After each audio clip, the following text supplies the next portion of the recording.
everyone and welcome back to another video. So today's video is going to be a product testing video. I have got a lot of new products here that I've been waiting to test. So today we are going to try them out and see how they work. So let's jump straight in. Thank you for watching and I hope you enjoy the video. So I'm just going to start off by gripping my hair back, and the first product that I have to try is for the brows. So this product here is the Urban Decay Slick Day Brow. This is an eyebrow gel, but I thought it was really unique because it does actually have a little metal comb applicator to apply it. So it claims that it's meant to have an instant laminated look and lasts up to 24 hours. The main thing that I struggle with brows is they tend to go flaky white, and sometimes I find they're quite oily and they don't actually stick my brows down. So the main thing that I would like to see from this is that it sticks my brows down and then lasts a good amount of time without going flaky. So what I'm going to do, I'm going to start off just by filling my brows in the sparser areas, and to do this I'm just using my trusty NYX Micro Brow Pencil, and I always use the shade Ash Brown. Okay, so that is my brows now all complete, so I've literally just filled them in slightly with that brow pencil. Now I'm going to go in with the Slick Brow Gel. So this is how the packaging is looking. It is like a plasticky feeling packaging. It's quite lightweight, and yeah, it's like a black and purple packaging. And then to open it, it looks like this. And then as you can see, it's got a tiny little comb on the end, which is meant to create that laminated look with your brows. Let's see how this works. There's a lot of product on that brush there, so let's have a look. So I'm finding it's working better having it at an angle with the brush facing upwards rather than straight on. I feel like no product was getting on with the brush just straight on the brows. And I am going to flip it the other way just to see about getting more gel on there, because I feel like the brush isn't actually putting that much gel on my brows. And then I'm going to flip it over and brush through afterwards. I'm starting off on this side by using the back of it, not the brush side. And now I'm going to go with the brush afterwards just to comb them through. I can feel a little bit of product on my brows, but to be honest with you, I really don't feel like it's done anything. I think what I'm going to do, I'm going to go over it again, but I'm going to use the brush to comb the brows up first. And then I think I'm going to go in with the back of it after to set them down with much more gel, because I feel like the brush just combs all the gel out. Okay, so I've redone that, I've retried it. I'm going to push the brows down and see how that works. It definitely feels a lot better using the brush first and then the back end of it afterwards. There isn't loads and loads of product on there, but it's still slightly drying. So what I'm going to do is come back at the end and give my final thoughts on everything I've used. But to be honest with you, so far it is okay, but I do feel like I definitely prefer the Anastasia and the Benefit one. So next up we are moving on to the skin.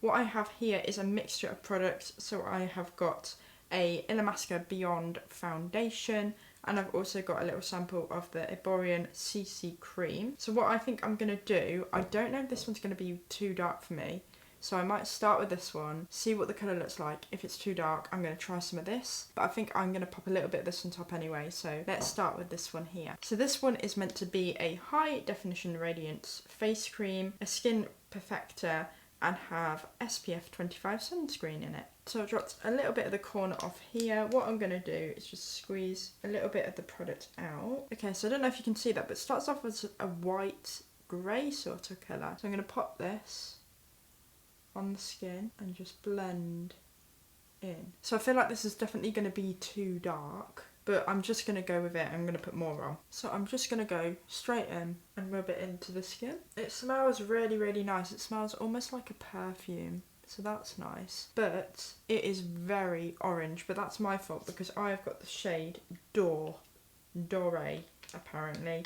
So I think that is going to be way too dark, but it does feel very nice, and it gives a nice little bit of like a light coverage. I think it is getting darker the longer I have it on, but it does feel very nice. It's very lightweight and it smells very, very nice. So that is nice, but it is still getting darker. It is way too dark. So what I'm going to do is I am going to just go in over the top with my Illamasqua foundation, because this is way too dark and I look so orange. But it has given, I will say, it's given a light bit of coverage. It does smell very nice and it feels like nothing's on the skin. So it is nice, it's just the wrong colour. So I'm going to go in now with the Illamasqua Beyond foundation, and this is a very light shade, so hopefully this should fix everything. So this comes on a pump applicator. So it's quite a thick foundation from the feel of that. I'm going to pop a little bit of this on the brush and we're going to go over that very wrong colour that I started off with. So it's definitely more of a luminous foundation. It's still giving, I would say, like around a medium coverage. It is covering a lot of that really dark colour, but it is very luminous. So if you do like a glowy finish, it's definitely giving that. On this side, I'm going to apply it onto the skin and then go in with the brush after. And I think this is going to work better. I found before it went on too heavy in patches, but I do normally do this method. Okay, so it's definitely very, very glowy. It is giving so much glow. I have got oily skin, so I don't tend to go for the glowier foundations, but it is giving that nice bit of glow. I will say, for a glowy foundation, it has sat very nicely around all my pores. Normally, if they are more glowy, I find they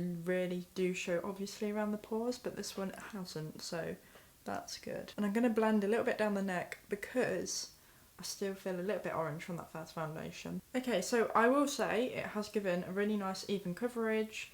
It's covered a lot of that darker colour and it is giving a really nice finish. It's just more glowy, which I tend to not normally go for, but apart from that, it is sitting very nicely and my skin looks really, really smooth and I've put no primer on either, so I would say this is a very, very nice foundation. I do think it is slightly oxidising, going a little bit darker. I put a little bit on and it does look very light again. I don't think the foundation underneath did help, but I do feel like it has still slightly oxidised. So if you are on the fairer side, that is something to be wary of. Okay, so next up I have got another Eborian sample tester to try, and this one is the BB Concealer. So this one is meant to be colour correcting and hide dark circles. So I've got a couple of shades here. I've got Claire and I've got Nude. I think I definitely need something lighter, so I'm going to go in with the Claire shade because I believe that's the lightest shade. So I'm just going to take a little bit of this out on my finger.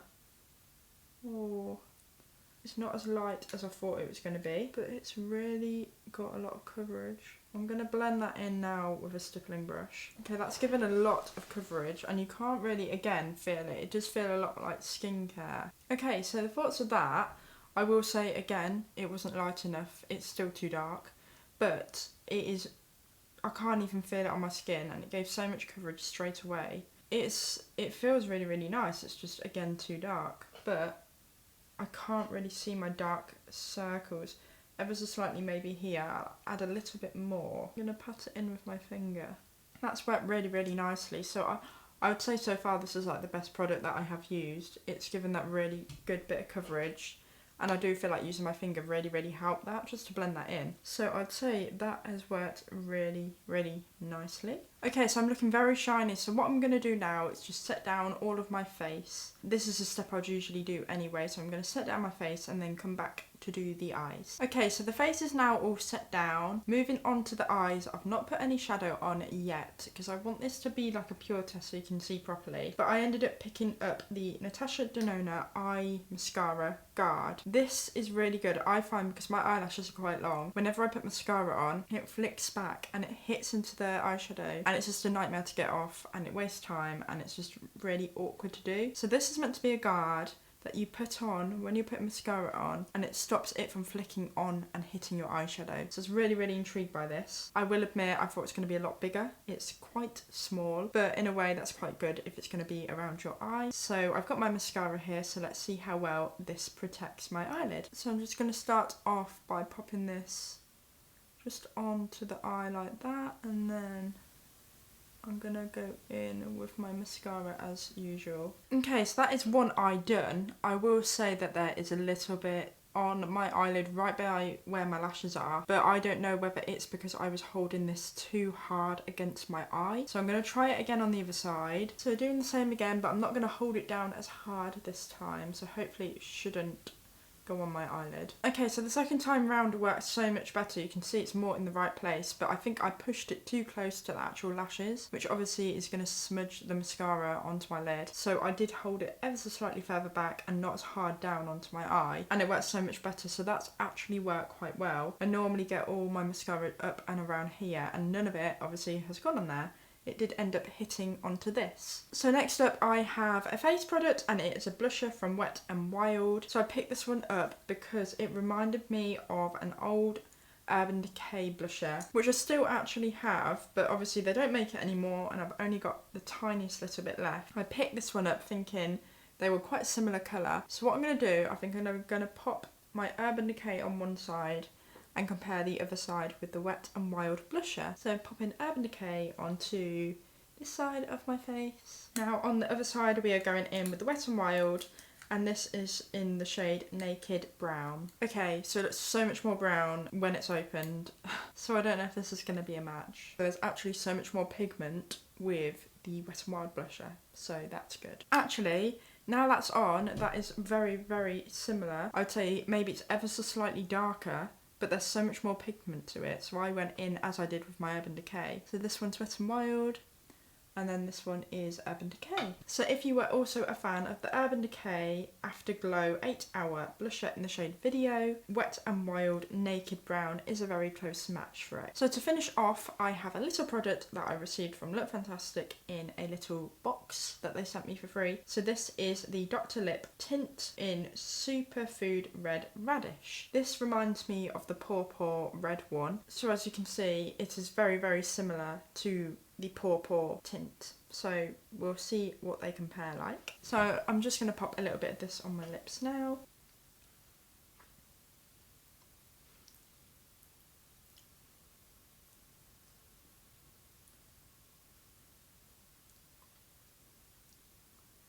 Okay, so that's that on my lips. Straight away it tastes like old vegetables. I don't know if it's just me, but I don't know. Like, it's nice, it's given me a little bit of a tint. It's definitely thicker than the Paw Paw, a bit more glossy, but I feel like it tastes disgusting. I don't know if I'm just being rude. I'm going to take that one off and compare it to the Paw Paw. So this is the Paw Paw and this one is the red lip and cheek tint. So that's the Paw Paw on, that's definitely a lot more red. It's not as shiny, but it doesn't taste of anything. So I will say, honestly, I prefer the Paw Paw. This one just tastes disgusting. It's nice and it's glossy, but if I wanted gloss, I'd use a lip gloss. So I prefer Paw Paw. Since I've taken that off, it's been fine. I'm going to try popping this on top. Yeah. It's the taste of that. I don't like it. Sorry, but I don't like that. I am going to stick to Paw Paw. That's not for me. Okay, so this is the end of the video. Final thoughts, so I'm just going to go over everything. I will say that the brows are more stuck down now than they were before. I found the applicator a little bit awkward to use, to be honest with you. And I will say that from the formula point of view, it is a lot better now. But I do love my Anastasia and the Benefit one so much. This one's okay, but I probably wouldn't rebuy it again. It's scratchy to use and I feel like it's okay at sticking down. I've got no flakes, it is nice. I just didn't like the applicator, I didn't like the feel of it, and I feel like I know brands that stick down a little bit more, so it's okay, but I wouldn't actually buy this again, to be honest, so that's okay. Obviously the foundation for this came out way too dark. It's very nice if you like a light coverage, simple, like no feeling makeup, so that's nice. It was just too dark for me, but if that was light enough, I can imagine it being quite a nice finish. The Illamasqua foundation was also nice. If you like more of a shiny glowy finish, this is definitely for you. I've got oily skin, I prefer matte, so it's still nice, but I tend to go for more on the matte side. I will say that it oxidised a good amount, so if you are going to purchase this, go 1 to 2 shades up. But apart from that, it's given really nice coverage on the skin and it's really smoothing and sat on the skin really well. The powder went on top of it really nicely, even though it's a glowy foundation. I would say this is nice. This BB cream was really good for under the eye. It gave so much more coverage than I thought it would, and it feels really light. I've got no creasing at all, so I did really like this. I used the shade Claire. I just didn't feel like it was light enough. I don't know if they've got a shade lighter than that. If you are a little bit warmer, this is definitely going to be good for you. But yeah, the formula is really nice and I've still got no creasing. I've put powder on top of it. It feels really smooth, so I really like this. This is probably my favourite product. The blusher I also really liked. It's definitely a lot more pigmented and slightly more brown than I thought it would be, but it does compare a lot to the Urban Decay. It's got just a nice simple packaging and it's cheap and cheerful, so I did really like this one here. This one, the Radish I'm not going to use. I'm going to give it to my sister. I didn't like it. It tastes like old vegetables. I thought it was going to be a lot more red. The pawpaw is definitely a lot more red. This is more of a gloss. If you like old vegetables and glossy lips, then this is for you. But honestly, I did not like this. So I will not be using this, and I do not recommend. I'm sorry. Nearly forgot to mention, I also have my Natasha Denona Lash Guard. I found when I first used this, I was really unsure on how to use it. I felt like I didn't use it the way I should have been using it. But once I used it on the other eye, I would definitely say this is a really, really good purchase. If you have got long lashes, this is really good just to protect it from your shadow that you may be doing. It's really small, it's really compact. It would be really good if you're a makeup artist, popping in your kit, using on other people. But yeah, I did feel like it does a really good job, and also it helps you get to the root of the lash because you can sort of lift the eye up slightly. So I would say this is probably actually one of the best purchases from everything. So I did really, really like this. So that's is everything today from all of the new first impressions. Obviously there wasn't a lot of likes, but I'd rather be honest and just say what I really thought about the product. If there's anything else that you would like me to try, please do let me know. Sorry if this was depressing, but I just didn't like a lot of things. Anyway, I hope you enjoyed the video. Thank you for watching. If you have any requests for any of the videos, please let me know. Thank you again for watching, and I will see you in the next one. Goodbye.